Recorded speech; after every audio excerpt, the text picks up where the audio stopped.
Iran और America के बीच अब स्थिति वॉर तक पहुंच गई है। अमेरिका ने अपने नागरिकों को तुरंत ईरान छोड़ने के लिए कह दिया है। ऐसे में अब दोनों देशों के बीच युद्ध जैसी सिचुएशन बन चुकी है। ईरान के विदेश मंत्री सैयद अब्बास अगराची ने कहा है कि ईरान केवल आपसी सम्मान के आधार पर अमेरिका के साथ बातचीत को तैयार है। उन्होंने कहा कि हम अमेरिका के साथ बातचीत के लिए नहीं बल्कि युद्ध के लिए भी पूरी तरह से तैयार हैं। अरागची ने ईरान की मौजूदा परिस्थिति के लिए सीधे तौर पर अमेरिका और इजरायल को जिम्मेदार ठहराया। उन्होंने कहा कि ईरान की सरकार के पास ऐसे पक्के सबूत हैं जिनसे पता चलता है कि हाल की घटनाएं जिसमें पुलिस थानों पर हमले और सार्वजनिक संपत्तियों को जलाना शामिल है, उसमें अमेरिका और इजरायल समर्थित आतंकियों का हाथ है। ईरान में जारी विरोध प्रदर्शनों पर अमेरिका की ओर से लगातार प्रतिक्रिया भी आ रही है। प्रदर्शन शुरू होने पर डोनाल्ड ट्रंप की ओर से कहा गया कि अगर ईरान सरकार ने विरोध को दबाने की कोशिश की तो अमेरिका इसमें सीधे दखल देगा। प्रदर्शनों के तीसरे हफ्ते में प्रवेश करने के साथ ही ईरान में मरने वालों की संख्या 500 पार कर गई है। अमेरिका अब ये कह रहा है कि जरूरत पड़ने पर ईरान में मिलिट्री का इस्तेमाल किया जाएगा, लेकिन ट्रंप पहले विकल्प के तौर पर बातचीत को रखते हैं। ट्रंप ने ईरान की ओर से बातचीत का अनुरोध मिलने का भी खुलासा किया है।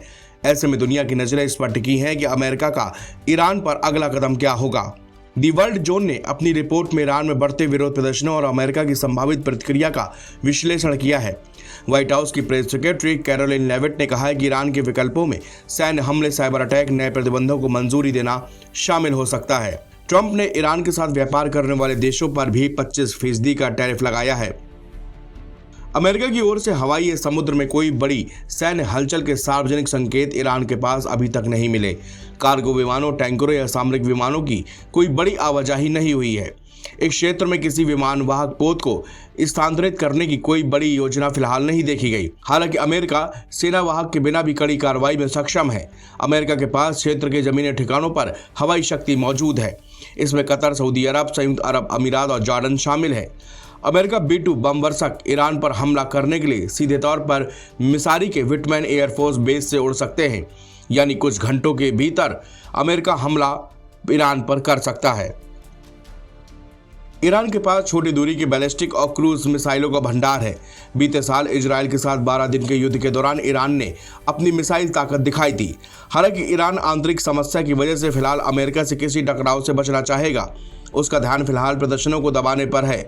हालांकि शासन की ओर से अमेरिका को सख्त लहजे में जवाब दिया गया है। वाशिंगटन और तेहरान की बयानबाजी के बीच इजरायल के प्रधानमंत्री बेंजामिन नेतन्याहू ने ईरानी लोगों के लिए अपना समर्थन व्यक्त किया है। ऐसा लगता है कि इजरायल भी ईरान में दखल दे सकता है।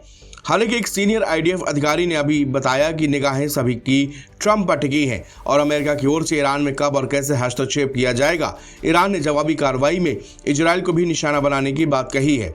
इजरायली सेना का कहना है कि हमें खतरे का आभास होता है तो कार्रवाई कर सकते हैं। इजरायल और अमेरिका के मिलकर ईरान को निशाना बनाने की संभावना से भी इनकार नहीं किया गया है। यह ऐसा ही होगा जो बीते साल जून में किया गया था। इजरायल फिलहाल उच्च स्तर की तैयारियों और तत्काल परिचालन तत्परता बनाए हुए है।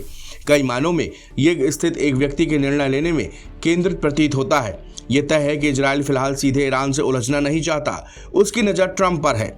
इजरायली नहीं, क्षेत्र की दूसरी शक्तियां भी ट्रंप की ओर देख रही हैं। नवभारत टाइम्स की रिपोर्ट।